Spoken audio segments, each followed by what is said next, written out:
Most people have no idea how close the world came to missing the artificial intelligence revolution entirely. For decades, the computing industry was fixated on speed, efficiency, and shrinking microprocessors by nanometers. But the machinery for intelligence, real intelligence, wasn't supposed to come from the world's largest chip makers or the most prestigious research institutions. It would emerge from a tiny company founded in a rented office, built on an idea almost everyone dismissed, and powered by three men who believed the future would not be driven by faster CPUs, but by a completely different kind of power. This is the story of how NVIDIA became the king of AI, the company that didn't just predict the future. It engineered it, layer by layer, chip by chip, decision by decision. And hidden beneath every milestone, every breakthrough, every financial explosion, is a deeper story about timing, geopolitics, computational revolution, and a boldness that few companies in history have ever dared to embrace. The story begins long before artificial intelligence became a buzzword. Long before chat, before autonomous cars, before supercomputers filled warehouses with liquid-cooled servers, back when the idea of a machine learning anything was still a distant fantasy. In the 1990s, the computing industry had one obsession: CPUs. Everything was measured by clock speed and core counts. No one believed graphics processing would ever matter beyond video games.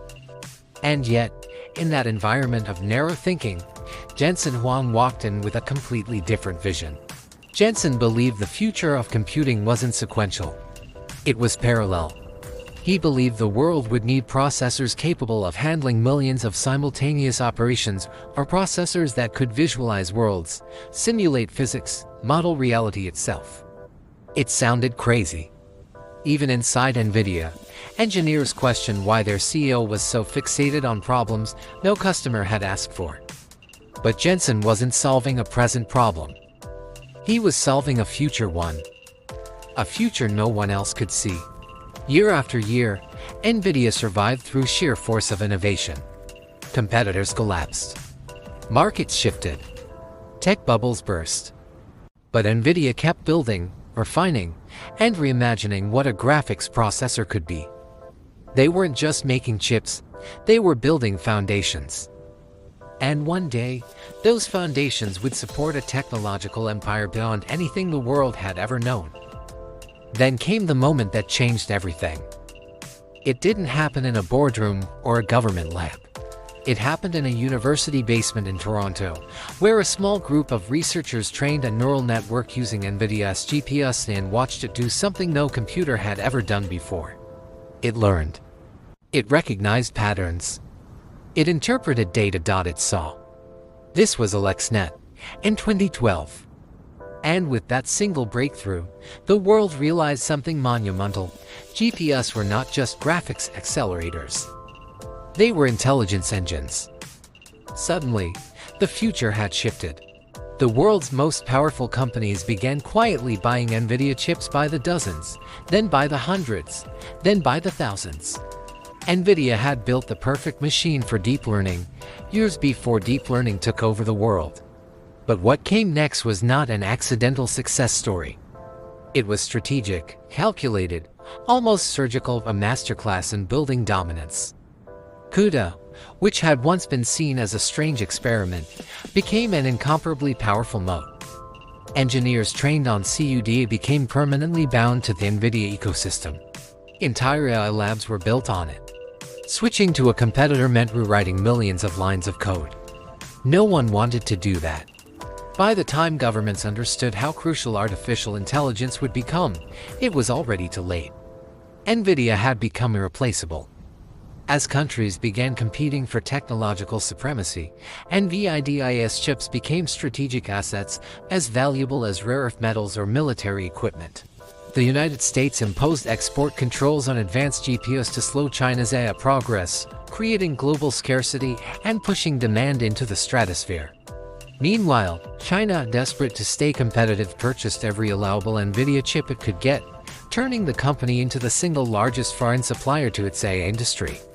In Europe, demand skyrocketed as governments raced to build AI supercomputers capable of supporting research, healthcare, innovation, and national defense. Many of these systems, from the UK's Cambridge one to France's Jeans A, were powered entirely by NVIDIA hardware. Europe couldn't build an AI future without NVIDIA. In the Middle East, sovereign wealth funds poured billions into AI clusters, smart cities, digital twins, and futuristic infrastructure projects centered around NVIDIA chips. As these nations planned for life after oil, they realized that their next great resource was not energy, but computation. And all of this made NVIDIA's influence grow exponentially. But people often misunderstand what really made NVIDIA unstoppable. It wasn't just performance. It wasn't just their GPS. It was the stack. NVIDIA didn't sell a chip. They sold the entire kingdom around it. The software, the libraries, the drivers, the frameworks, the research tools, the enterprise integration, and no competitor could match the completeness of the NVIDIA ecosystem. And NVIDIA kept pushing. Faster chips. More efficient architectures. More specialized AI accelerators. They built DGX systems and full data center solutions. They built network technologies like Mellanox. They built an AI supercomputer platform so powerful that even their competitors used it to prototype their own models. Their H100 and later chips became the most desired pieces of hardware in the world at commanding prices of tens of thousands of dollars each. For the first time in modern history, data centers were redesigned not around CPS, but around NVIDIA GPS. And this shift reshaped the global economy. Suddenly, every major industry, finance, healthcare, retail, energy, entertainment, logistics, depended on AI. And AI depended on NVIDIA. Entire corporate strategies now hinged on access to NVIDIA compute. CEOs began mentioning GPU supply in earnings reports.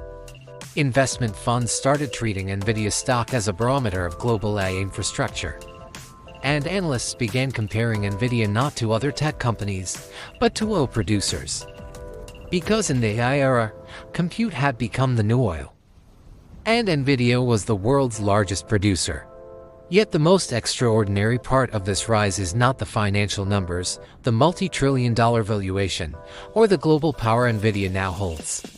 The most extraordinary part is that this company built its throne on a vision the world wasn't ready for.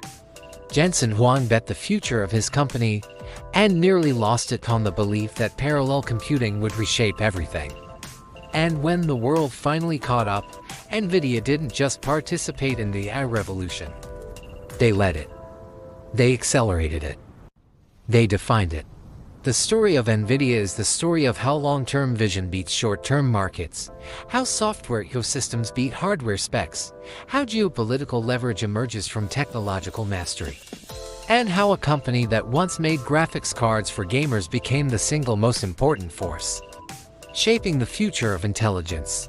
And now, as we stand on the edge of the next era, an era of autonomous machines, generative intelligence, neural simulation, national AI defense systems, high-powered medicine, global digital twins, and self-optimizing industries, one truth is unmistakable. Every country, every corporation, every researcher, every technologist will depend on the infrastructure of NVIDIA. And the future of artificial intelligence will run through the empire Jensen Huang built. NVIDIA didn't become the king of AI by accident. They became king because they were the only ones preparing for a future the rest of the world hadn't seen yet. They didn't wait for permission. They didn't wait for demand. They built the future before the world realized it needed one. And now, as the AI arms race accelerates, one company stands at the center, powering the dreams, ambitions, fears, and strategies of governments and institutions around the globe. This is not just a story about silicon. It's not just a story about engineering.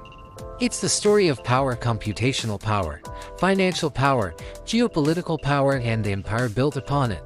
The world runs on AI, and AI runs on NVIDIA.